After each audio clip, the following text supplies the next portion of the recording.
Welcome to Lyon Garden Tour 2023. This year is a double feature. This is the house next door, actually, which we own and have landscaped.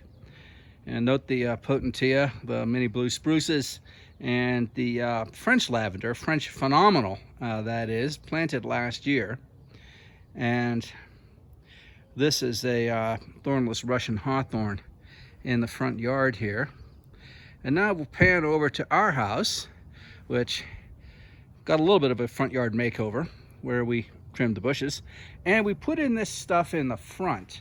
And those are little lavenders. Those are English lavender. They'll be a little bit darker purple, and that is a Japanese red pine there, and kind of paralleling that is Japanese red pine over there with trimmed bushes, and a hydrangea that grows just about that tall, maybe another 6 inches or so. But as you can see, there's 5 of them, and we have got the English lavender in between them. Now we'll step back and take in the full effect.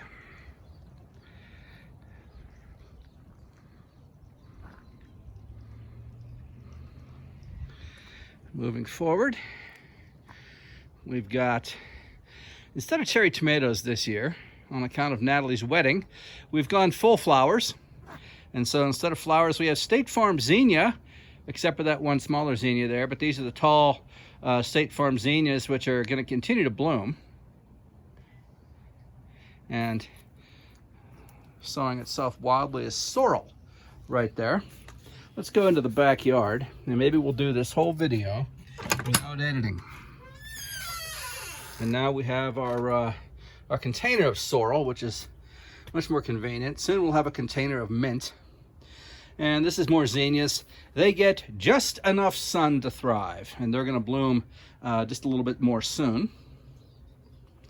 And coming through here, we have kind of the daylilies tapering off.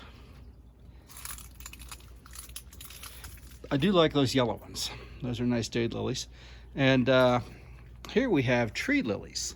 And they were planted several years ago, but they are smashing, and they have that intoxicating oriental lily scent, which is just fabulous. And they've been going for a week or two now. And we have those other lilies right there, those yellow ones, those light yellow ones.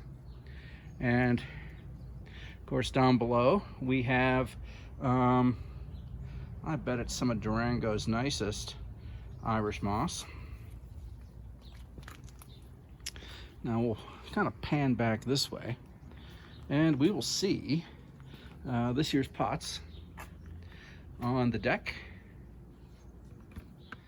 and the other pots on the deck. Heavy on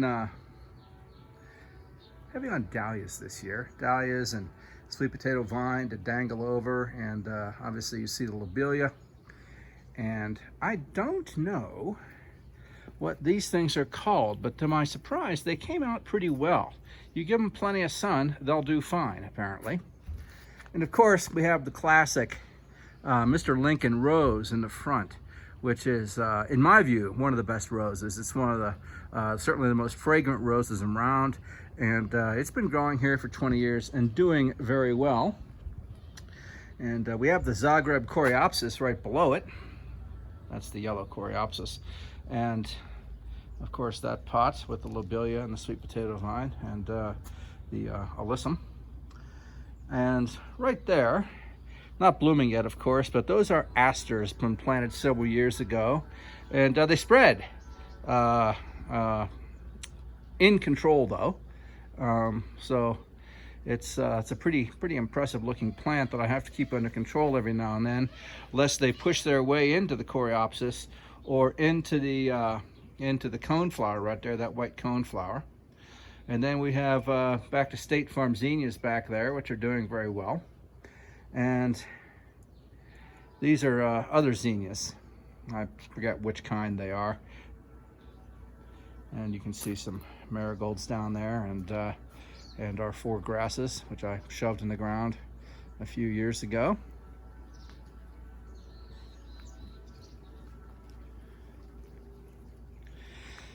And that cool looking silver pine tree is Silberlock spruce or something like that. It's Korean, apparently, and it's got those tightly wound needles that point upward, and they're silver. And it grows in the fall. It will put on vertical purple pine cones, which is kind of cool.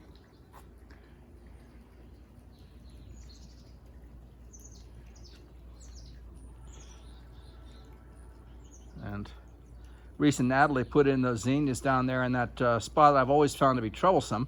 And so that's a brilliant move that we'll replicate next year. Now, as we go on, we have the end of the day lilies. And you see these 2 blue spruces right here? The light blue one and the darker one. That's a male-female thing, I think.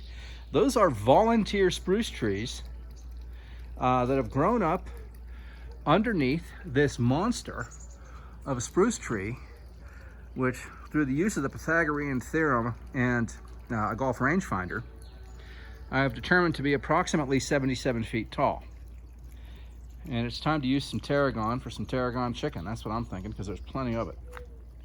And of course, we have these other pots right here. Again, heavy on dahlias this year because of Natalie's wedding. And also, they're pretty, that's a pretty good find. I'm gonna go dahlias in the future, that's for sure. Now we'll come back this way and conclude the patio area. And you can see, I don't know what the back yellow flowers are. The ones in the front of the back row are the red ones, and then that yellow one on the right, those are also dahlias. And those are right here. I've got English lavender. I forget the name temporarily. It starts with an M, and I kind of like it because it's got that. It's darker purple in the foliage. It's darker purple than French lavender, and the foliage is slightly greener. And of course, we have the front bed here with a few herbs and a row of succulents there, and I think those are gonna be perennial, those low succulent things. Ice plant, I believe they are. And so we'll keep those till next year. I'm not gonna rip those out. But we'll do one final shot back this way. And it's looking pretty good this year. And now, on to the very back of the yard. You can see a Japanese bloodgood maple in the back. It used to be taller, but it had some winter die-off, which turned out to be okay. It's kind of the right size back there. This is our first year for a pot next to the fountain. I think it looks pretty good.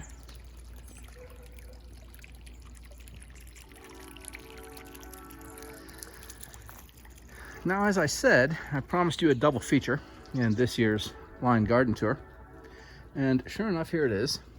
This is our backyard, of course. Jacobson mugo pine, something called limelight spruce. We're shining directly into the sun, and the final pot in the back here, and over here on the right we have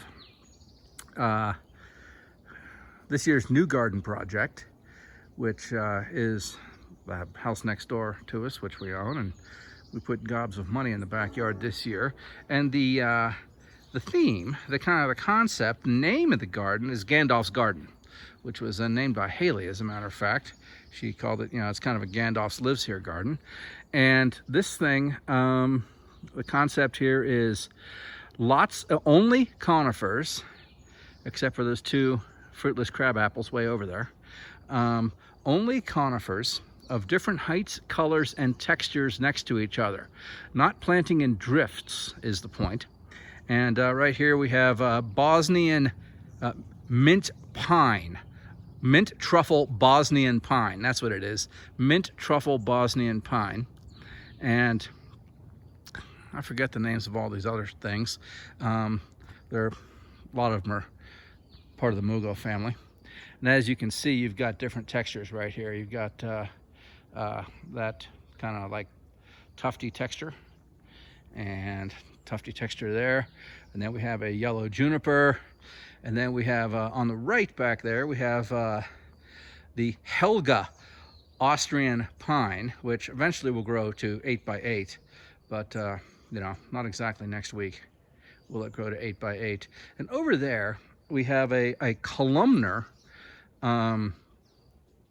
Frank Austrian pine, which is supposed to eventually get to be 12 feet tall and be that shape and be that tight. So that's kind of cool. And it's a very well behaved tree, obviously. And then we'll kind of go across there and you can see some low creeping blue spruce over there. You see another yellow juniper. You see in the corner, in the left-hand corner, you see Cupressina Norway spruce, and apparently that thing's going to grow about 5 feet tall and 15 or 20 feet high. So we'll see about that. And some Mugo pines over there, and you can see also some English lavender sticking up out of that bed. We'll go a little closer. I have these rags on the ground because it was over 90 degrees for 2 weeks, and I just put this stuff in the ground. I was getting some transplant shock, so I covered them, and they've lived. And I don't think I need the rags anymore. But as you can see, there's some good-looking English lavender right there, which is the same thing we've got in my backyard and the same thing we have in my front yard. And the front yard of this house, however, is French phenomenal lavender, and they get gigantic. They're 3x3, and they're really cool looking. So I'm excited to see those come in. And that lodgepole pine, Taylor's lodgepole pine on the right there, that is eventually it'll grow 5 feet tall and 15 feet tall or something like that, or 5 feet wide and 15 feet tall maybe. And in the springtime, and for a long time in the summer, it's got bright yellow new growth on it, and so it looks really cool.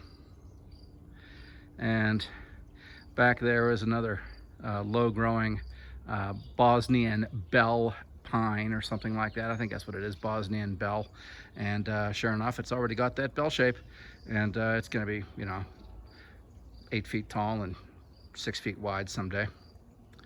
And then over here we have a topiary. I believe it's a Japanese red pine, topiary Japanese red pine, which I think is kind of cool. And I'm debating whether or not to keep that topiary shape. It's not going to, obviously, it's not going to grow down, but I'm debating what to do about it as it grows up. And it's already putting on some nice growth, so I'm pleased with that.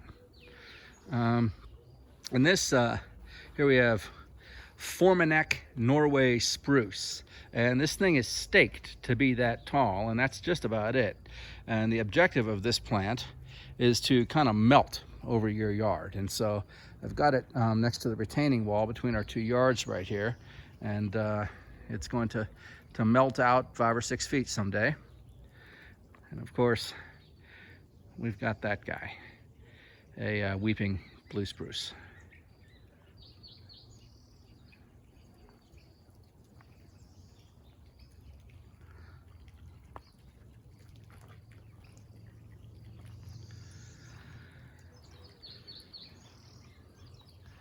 It's morning, so it's bird central. That particular bird right there I recognize, to be honest with you. It's sitting on the fountain, and it lives right next door. And there he went. He just got a bug, so good for him. I'm all in favor of bugs. And you know, I didn't pick up the apricots yesterday. As you can see, we have an apricot tree right there, and it's got the best apricots going. If you haven't had an apricot that ripens off the tree, you haven't had an apricot. And I betcha raccoons very helpfully cleaned up a lot of these apricots last night, because I did hear something last night. And so I really appreciate those guys cleaning up the apricots, and they still got their work cut out for them. And I'll be picking a few myself.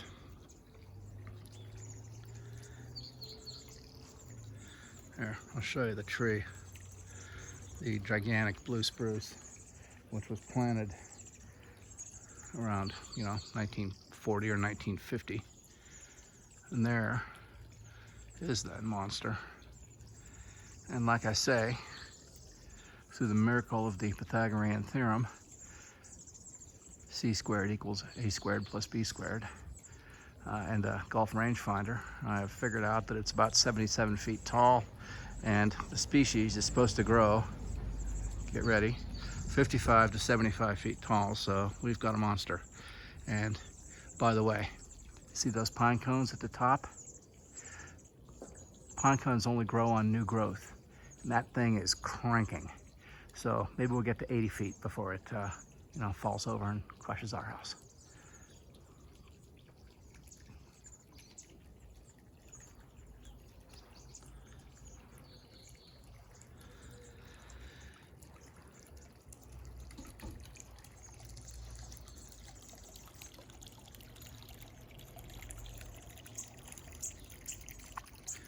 And that, ladies and gentlemen, concludes Lyon Garden Tour 2023. As you can see, we have a Japanese maple. It's in its second year, living great. Had some dieback last winter, but seems to be coming back fine. It's not as red as you would think because I'm not giving it enough sun. I was kind of worried about giving it too much sun and killing it. And so it turns green. These Japanese maples turn green if they're not, really getting a lot of sun. So there you go.